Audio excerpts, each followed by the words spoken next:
আমার মুক্তিনাথ ঘোরার tour plan, একটা বাজেট ট্যুর প্ল্যান আমি এই ভিডিওতে বিস্তারিত আলোচনা করলাম এবং আপনাদেরকে বললাম। আপনাদের হয়তো এটা কাজে লাগবে যদি আপনারা মুক্তিনাথ দর্শনে যাবার প্ল্যান করেন। আমরা কলকাতা থেকে রওনা দিয়েছিলাম মে মাসের 1 তারিখে মুক্তিনাথের উদ্দেশ্যে। প্রথম আমরা কলকাতা থেকে ট্রেনের টিকিট কাটি এবং আমরা গিয়ে পৌঁছাই ট্রেনে করে রক্সল। ট্রেন ভাড়া পড়েছিল ইন্ডিয়ান মানিতে 1030 টাকা করে প্রতিজন, এসি থার্ড এসি। তারপরে আমরা রক্সল পৌঁছে সেখান থেকে একটা টাঙ্গামারি ভাড়া নিই। এরপর থেকে আমাদের যা খরচ হয়েছে সবই নেপালি কারেন্সি হিসাবে আমি বলবো। আমরা রক্সল থেকে টাঙ্গা নিয়ে পৌঁছালাম বীরগঞ্জ বাস স্ট্যান্ডে। বীরগঞ্জ বাস স্ট্যান্ডে আমাদের টাঙ্গা ভাড়া নিয়েছিল নেপালি 500 টাকা।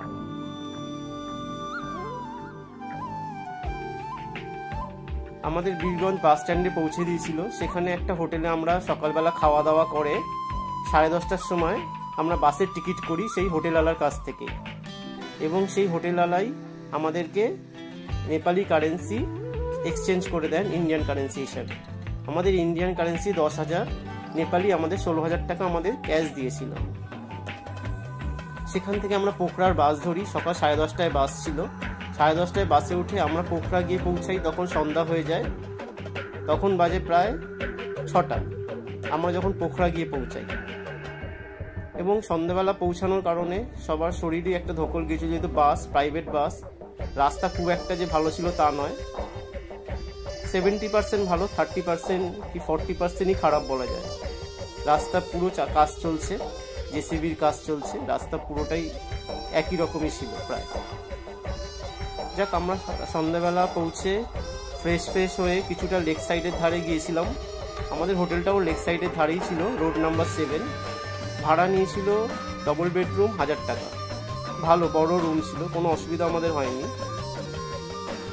এবং আমরা বীরগঞ্জ বাস স্ট্যান্ডে পৌঁছানোর পরে সেখান থেকে একটা ট্যাক্সি ভাড়া করে 300 টাকায় ট্যাক্সি ভাড়া করে আমরা পৌঁছাই পোখরা লেক সাইড রোডের আমাদের হোটেলে। সেখান থেকে আমরা রাতের বেলা খাওয়া দাওয়া করি লেক সাইডের ধারে। হাঁটতে কিছুটা লেক সাইডের ধারেও ঘোরাঘুরি করি এবং সেখান থেকে আমরা আমাদের পরের দিনের গন্তব্য মুক্তিনাথের জন্য 3 দিনের জন্য একটা স্করপিও ভাড়া করি। সেটা লেগেছিল 34,000 টাকা নেপালি। সেই গাড়ি করে আমরা নির্ধারিত পরের দিন সকালবেলা 8:30টার সময় আমরা গাড়ি করে প্রথম গিয়ে পৌঁছাই। অনেকগুলো ছোট ছোট গ্রাম হয়ে আমরা গিয়ে পৌঁছাই জমসনের উদ্দেশ্যে। প্রথম দিন আমরা সন্ধ্যাবেলায় জমসনে গিয়ে পৌঁছাই। তো তার মাঝে আমাদের কিছু ছোট ছোট গ্রাম পড়েছিল, যেমন মানাং বলে একটা গ্রাম ছিল। তারপরে আমরা গিয়ে পৌঁছাই তোতাপনি। সেখানে আমরা হট স্প্রিংয়ে চানও করেছিলাম গরম জলে। তারপরে আমরা পৌঁছাই গিয়ে বেনি বাজার থেকে আমরা গিয়ে পৌঁছাই মারফা বলে একটা ভিলেজ। সেখান থেকে আমরা গিয়ে পৌঁছাই লাস্ট জমসন পৌঁছাতে আমাদের মোটামুটি সন্ধ্যা হয়ে গেছিল এবং মাঝে আমরা অনেকটাই দাঁড়িয়ে ধীরে সুস্থে গিয়েছিলাম। পরে সেই দিন আমরা জমসনে একটা হোটেল নিয়েছিলাম। হোটেল ভাড়া পড়েছিল 2000 টাকা।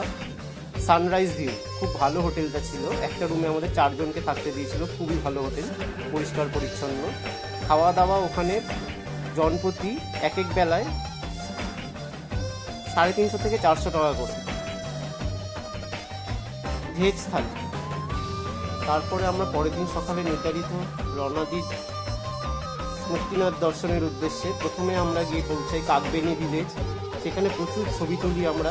কাকবেনি ভিলেজের পরে আমরা গিয়ে পৌঁছাই মুক্তিনাথে আমাদের যেখানে গাড়ি স্ট্যান্ড হয় সেখান থেকে আমরা ট্র্যাক করতে চালু করি। ট্র্যাকের সময় লাগে প্রায় 1.5 থেকে 2 ঘন্টা। গিয়ে আবার ফিরে আসার জন্য মোটামুটি 2-2.5 ঘন্টা সময় লেগে গেছে। আমরা মুক্তিনাথ দর্শন করে আবার আমি কাকবেনি ফিরি, জমসনে ফিরি। জমসন থেকে ফিরে আমরা দুম্বা লেকে যাই। দুম্বা লেকটাও ভীষণ সুন্দর জায়গা। কিছু ছবি তুলে দুম্বা লেক থেকে আমরা আবার এসে পৌঁছাই মারফাতে আমরা সেদিন রাতে স্টে করি।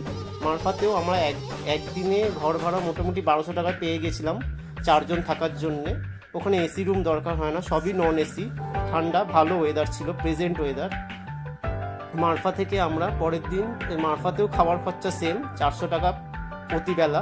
সেখান থেকে আমরা চলে আসি সোজা পরের দিন সকালে। আমরা মারফা থেকে মারফা ভিলেজটা ঘুরি এবং মারফা ভিলেজটা ঘোরার পরে সেখান থেকে আমরা রওনা দিই পোখরার জন্য এবং পোখরায় এসে পৌঁছাই বিকেল। আমরা বিকেল 5টা নাগাদই এসে পৌঁছে যাই। তারপরে আমরা রীতিমতন সেখান থেকে আবার অন্য একটা পোখরার হোটেল, সেটাও লেক সাইডের ধারে, ওটা রোড নাম্বার 11-এ, সেখানে বুকিং করা ছিল আমাদের। একটা রুম নিয়েছিল আমাদের এক রাতের জন্যে 1000 টাকা নেপালি। এবং সেখানে কিছুক্ষণ আমরা ফ্রেশ আপ হয়ে তারপরে আমরা আবার লেক সাইডের ধারে ঘুরতে আসি সন্ধ্যাবেলা এবং রাতের ডিনার করতে আসি। ডিনার আমাদের পোখরাতে 250 টাকা করে পড়েছিল পার হেড।